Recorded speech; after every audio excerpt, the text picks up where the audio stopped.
What's up YouTube, Oliver from Tech TV here. In today's video I'm going to be giving you a hands-on demonstration of iOS 6 on the iPad 2. Okay, so to start off with, you might notice that three icons have new designs. That is Maps, Clock and Settings. And that's because those particular apps have been redesigned. So the first one we're going to have a look at is Settings.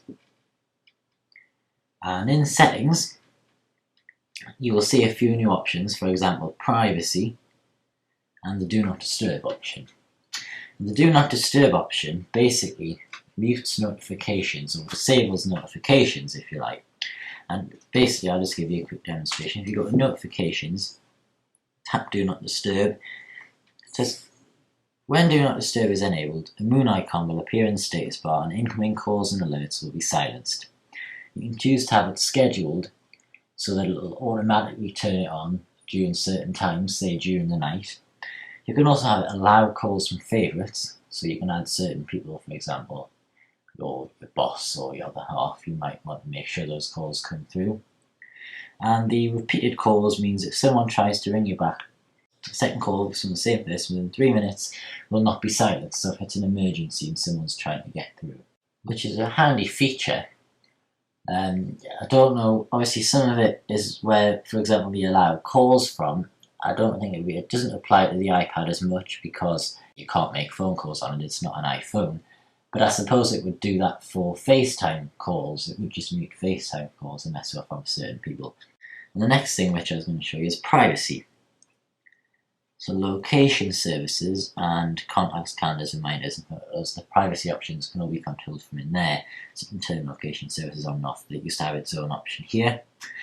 That's been replaced and you've got it there now. For example, if you go to contacts and you go to Facebook, you can allow Facebook to have access to your contacts and that kind of thing. Another thing I'll quickly show you, the last thing we'll look at in settings, is if you go to general and then head down to accessibility, there's some new options here, mainly guided access, and what that does is allows you to disable all hardware buttons, so like the sleep lock button, the home button, and it'll also allow you to disable controls that are on screen. This is really handy if you've got children and they're meant to be doing revision, so you can lock it and stop them from being able to get off the app. Or, a bit like in the Apple Store, if you've seen those iPads that are beside the products they're selling, for example, say MacBooks, and they have all the information and specifications about that product on, but you can't press the home button or the lock button or anything else. It just stays in that app.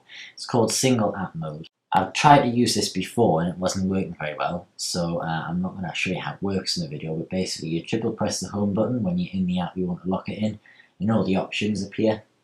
And it lets you set a passcode, so I believe to get out of the app you have to triple press the home button and it brings the options up again, but you need to enter a passcode to be able to access the options, I think.